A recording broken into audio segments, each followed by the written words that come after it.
everyone! I'm a red light wave. My wavelength is 700 nanometers and my frequency is 4.3 to 1014 hertz. Can you tell me my speed? जी, तो क्या आपको पता है कि scientist को ये कैसे पता चल जाता है कि साउंड की स्पीड क्या है या किसी वेव की स्पीड क्या है, लाइट की स्पीड क्या है? ये साइंटिस्ट को कैसे पता चल जाता है? क्या क्या आपको पता है कि वेव की जो स्पीड है, वेव की फ्रीक्वेंसी है और वेव लेंथ है, क्या इनके दरमियान कोई रिलेशन है? क्या आप जानते हैं इसके बारे में?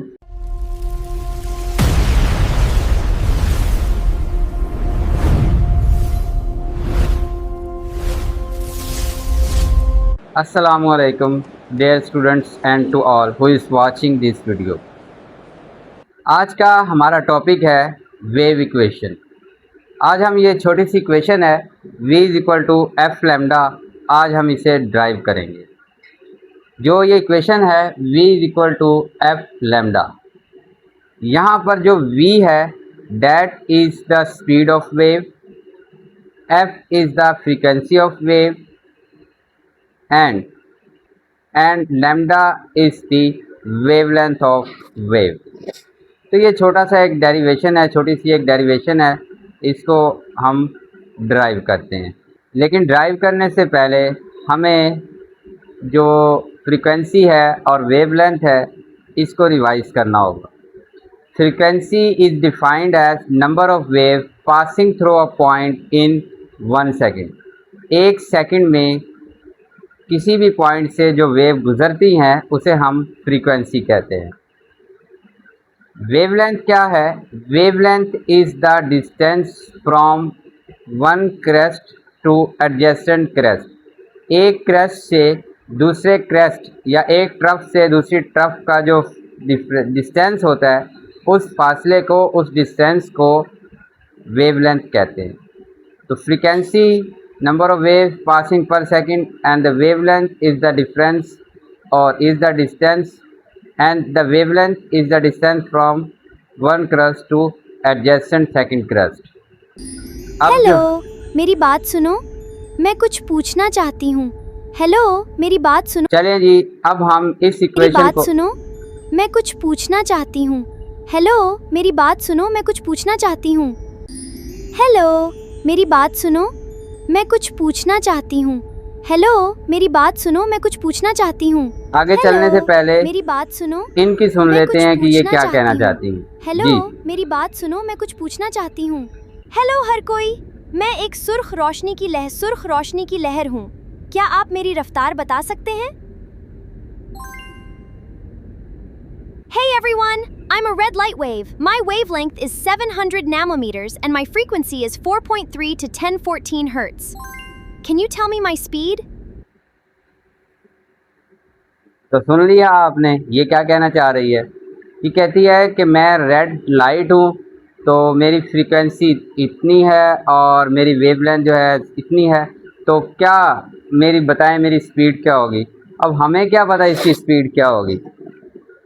चलें जी, इसका आंसर वेव इक्वेशन बताएगी v is equal to F lambda. अब हम v is equal to F lambda को ड्राइव करते हैं, उसके बाद इसका आंसर देते हैं। सो डियर स्टूडेंट्स, अब हम इस फार्मूले को ड्राइव करेंगे। v is equal to F lambda, यहाँ पर जो v है वो स्पीड है, स्पीड ऑफ वेव, f जो है वो frequency of wave and this is lambda, this is the wave length of wave. चलें जी, अब इसको ड्राइव करते हैं। हम जानते हैं कि जो स्पीड है, स्पीड का जो फार्मूला होता है v is equal to distance per unit time, v is equal to s by T. यहाँ पे जो s है डिस्टेंस है और जो t है वो टाइम है। अब इस वेव के केस में जो वेव है, एक वेव कंसीडर करते हैं। इस वेव के केस में एक क्रेस्ट से दूसरे क्रेस्ट तक का जो फासला होता है उसे हम वेवलेंथ कहते हैं। तो वेव के केस में जो हमारा s होगा वो वेवलेंथ के बराबर होगा, क्योंकि वेवलेंथ भी एक डिफरेंस है from first one crest to other crest, तो ये भी एक डिस्टेंस है। तो वेव के केस में जो डिस्टेंस ट्रेवल है वो लैम्डा है। तो हम इस s की जगह हम लैम्डा लिख सकते हैं। तो इस एस की जगह हमने लिख लिया लैम्डा।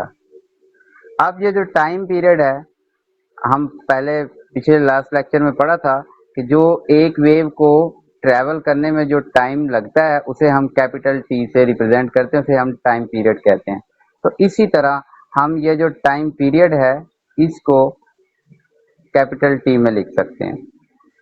तो ये आगे हमारे पास equation v is equal to lambda over T. अब ये जो t है ये भी हमें पता है टाइम पीरियड क्या है, ये फ्रीक्वेंसी के रेसिप्रोकल है। तो यहाँ से हम क्या कर सकते हैं, इस वैल्यू को यहाँ पर पुट कर सकते हैं। तो हमारे पास आएगा जी लैम्डा ओवर 1/f। तो v की वैल्यू आ गई लैम्डा ओवर 1/f।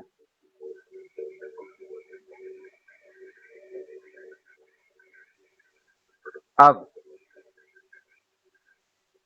ये जो f है ये ओवर बाय ओवर है, तो हम क्या करेंगे, हम जानते हैं अकॉर्डिंग टू मैथमेटिक्स के ये जो f है ये ऊपर चला जाएगा।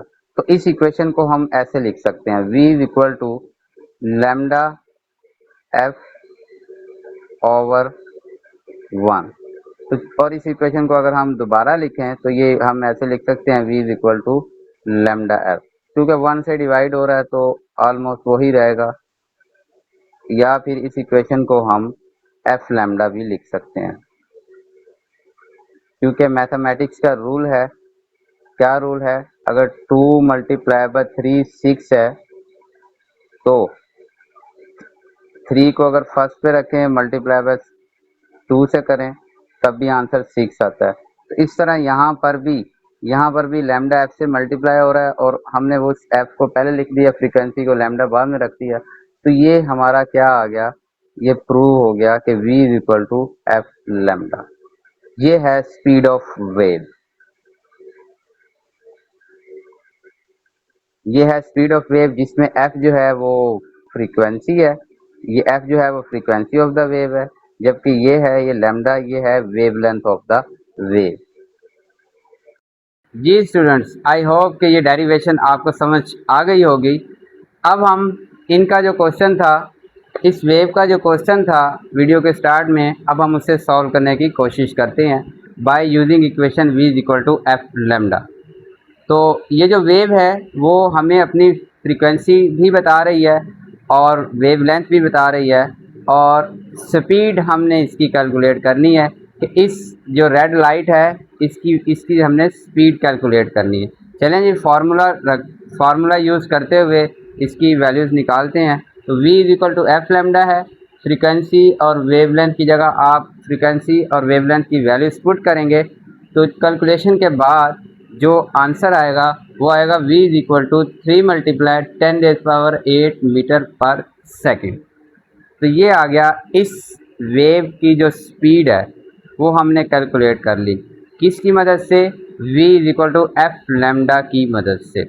तो जो ये इक्वेशन है ये वेरी हेल्पफुल है हमें किसी भी वेव के ये जो 3 पैरामीटर्स हैं, स्पीड, वेवलेंथ और फ्रीक्वेंसी, इन तीनों का रिलेशन बताती है। अगर हमें इन तीनों में से कोई से 2 पैरामीटर मालूम हो तो थर्ड पैरामीटर जो है हम उस वेव का इजीली निकाल सकते हैं। पर अगर ये वीडियो हेल्पफुल लगी, अच्छी लगी, कॉन्सेप्ट क्लियर हुए तो आप इस चैनल को सब्सक्राइब भी करें और थम्स अप करें।